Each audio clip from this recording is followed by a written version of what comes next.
With the 15th pick and with the 26th pick in the 2019 NFL Draft, the Washington Redskins select Dwayne Haskins, Montez Sweat. Welcome, all my fellow Redskin brethren and sistren. I am your man and resident Redskins fan, Lou. Thank you for joining me here on the Redskins Report.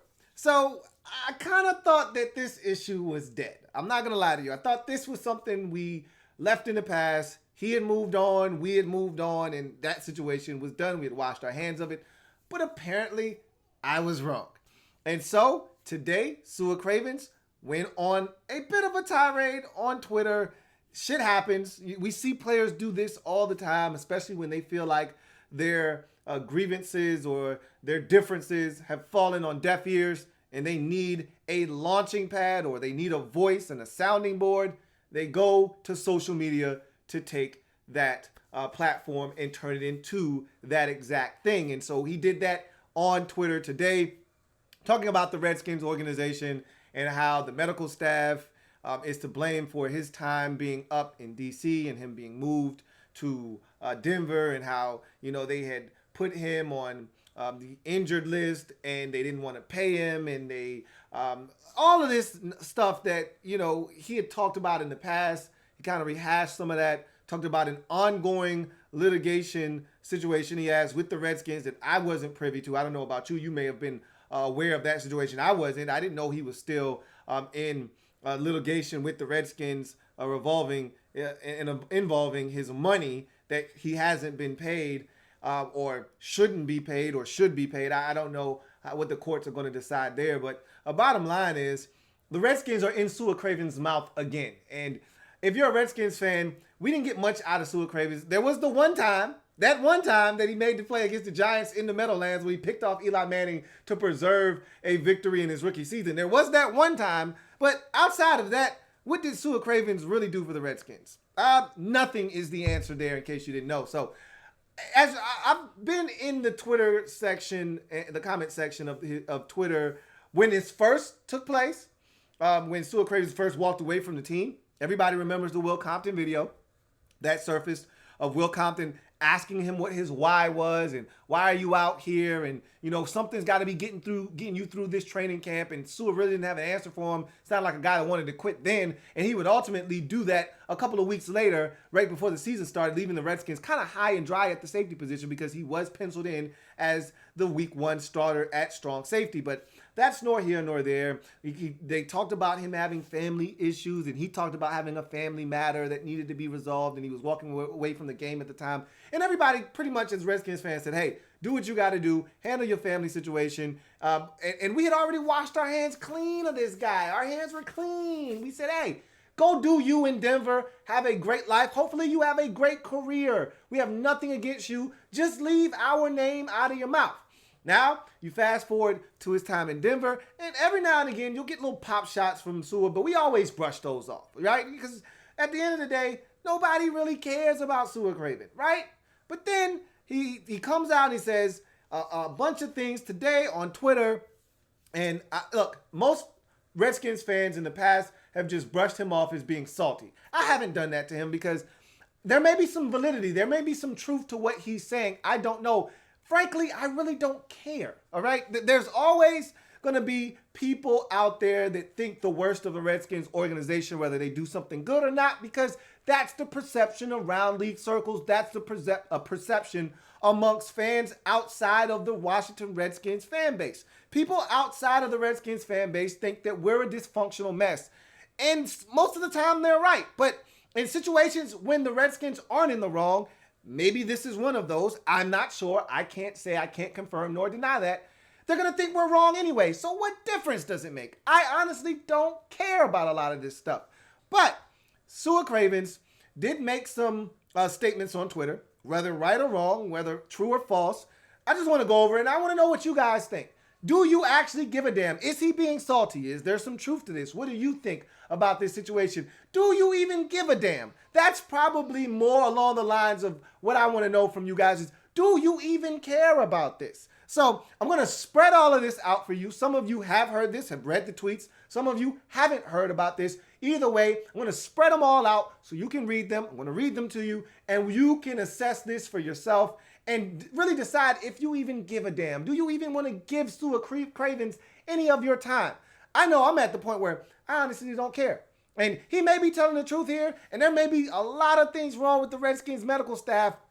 Where there's smoke, there's probably some fire. However, at this point, I don't really care. I'm not going to lie to you. I don't care, but I'm going to read this to you anyway. And you be the judge. You decide if Sua Cravens is someone that you would take into consideration what he's saying. Is there some validity to what he's saying? Do you think that maybe there is something going on with the Redskins medical staff? Or are you like, hey, Sua, get the hell out of here and keep the Redskins name out of your mouth on your way out? So here are Sua Cravens' his Twitter rant essentially today. And we'll start with the first couple of tweets, and then we will move on. So he says, and some of this doesn't make actual sense in terms of the English language. I'll try to translate most of it. Most of it is pretty good, but there are some misspellings and some of that stuff. But you know, that shit can happen on social media sometimes. But in any event, 2 years later, and I'm still fighting the Skins on something they've continued to do countless time.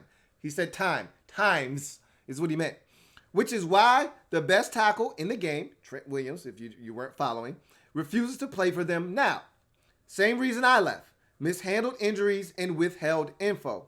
All evidence points to them being guilty. So, first of all, you left because you wanted to leave. That was the assumption that we all made, and you told us it was family problems. Which is it? The Redskins staff pushed you out of here, and you had concussions. Remember, he suffered from concussions his rookie season. Remember, he had to get special glasses, and that he was having these migraines and all of this stuff that came from his first season in Washington. This, remember, is a guy that walked away from football while at USC. And so a lot of this, take it with a grain of salt. This is a guy that people question, and this is where the Redskins failed to do their due diligence. People question his love for the game of football. He left USC while he was on the team, while he was in college, and left and was AWOL for a good stretch there for about a good week or two, where he just decided he didn't want to play football anymore. He did the same thing with the Redskins. Now, again, some of it could have been related to health matters. Some of it could have been related to some family issues. I don't know. And honestly, at this point, I do not care. So let's get back to his tweets. The next one says, I will continue to fight this case as the Skins continue to call countless irrelevant witnesses to buy time and hopefully wake me out from their due fate. I will not settle no matter how much the Skins drag their feet on this. They know they're guilty. All right. He then goes on to say, and let's bring up the next couple of tweets that he posted. And he says, during the time I was put on the exempt list, the Skins went out of their way to cut off my insurance, froze my payments, refused to pay me, and even recoup pay.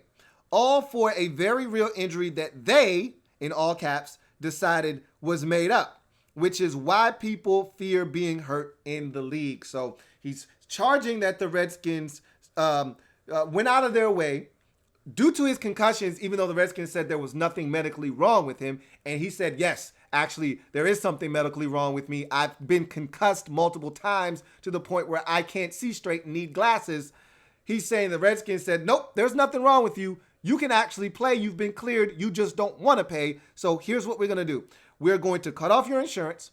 We're going to freeze your payments, and we're going to refuse to pay you and even try to get some of the money back that we guaranteed you through bonuses when we drafted you that you haven't earned since you don't want to play football. So he's saying that the Redskins were negligent in every single facet of that situation. As he continues on his rant, he says, I will not be intimated, which he means intimidated, but we're going to go with intimidated, nor will this go away anytime soon, Skins.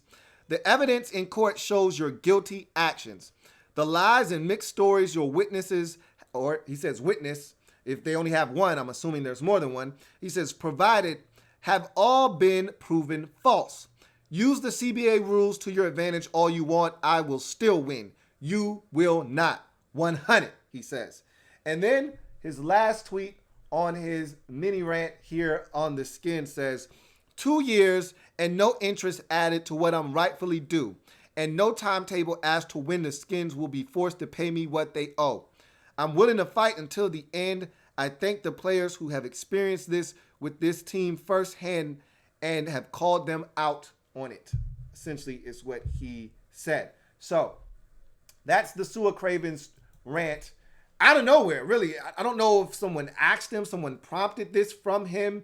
I don't know where this came from, but that's generally what you get from Sua Cravens is out of nowhere when no one's thinking about Sua and no one's talking about Sua. He's on his own team. He just played in a preseason game with the Denver Broncos. Why are you worried about the Redskins? Again, you got this ongoing situation. Cool. Keep that behind closed doors. We don't need to know about that. But again, he feels the need to come out and vocally put this into the public eye, put the Redskins on blast. And maybe he had a situation in court today that didn't go his way, or the Redskins did something that really aggravated him and he felt like he needed to put him on blast. I don't know what the situation was for him to drag Trent Williams into this situation and kind of throw it in the organization's face. Again, nobody cares. Okay, I shouldn't say that. I don't care. I personally don't give two shits about this situation. I hope that Sua Cravens has a great career in Denver. I do. I have no ill will towards the guy, personally, nor as a fan. He came here. The Redskins didn't. I more blame the Redskins organization, Scott McCloughan and company, in 2016 for what's been one of the worst drafts in recent memory for this team. Maybe since the 2008 draft, which was a train wreck, might have been the worst in franchise history with the 3 second-round picks and none of them panning out. And I think the rest of that draft went to hell in a handbasket as well. But the 16 draft is right there with Josh Doxson, who may not even make this roster. And we're going to talk about him in a separate video here shortly. Then Sua Cravens is your second-round pick and a host of other guys.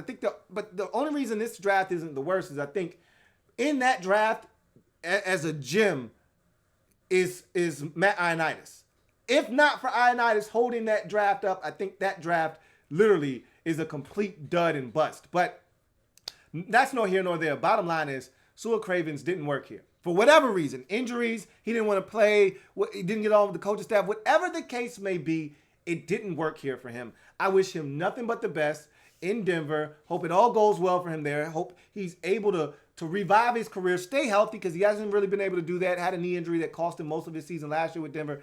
Just for all intents and purposes, handle your business with the Skins behind closed doors and leave the Skins out your mouth in the public eye. That's all I ask. Like, we don't need you talking nonsense. It's already bad enough that everybody thinks we're dysfunctional, and we are. But again, we don't need you adding fuel to the fire. So do you care about this? Do you think there's validity to what he's saying? And honestly, do you have any energy to donate to Sua Cravens? Because obviously he's looking for attention here. Is he salty, or are you among those that think, yeah, the medical staff probably is to blame for his situation, Trent's situation, for Colt having to have multiple surgeries, and other guys having to have multiple surgeries around here for the Redskins? Is this medical staff negligent? What do you think? Leave it in the comment section. Remember, I am a Redskins fan, etched in burgundy and gold. My Redskins spirit will never die. Redskins spirit will never fold. Until we meet again, hail to our beloved Washington Redskins. I will see you guys next time. What do you think about this matter? Leave it in the comment section. Like this video and subscribe if you haven't already done so to the Louie T Network. I'll see you guys next time. Louie T Network.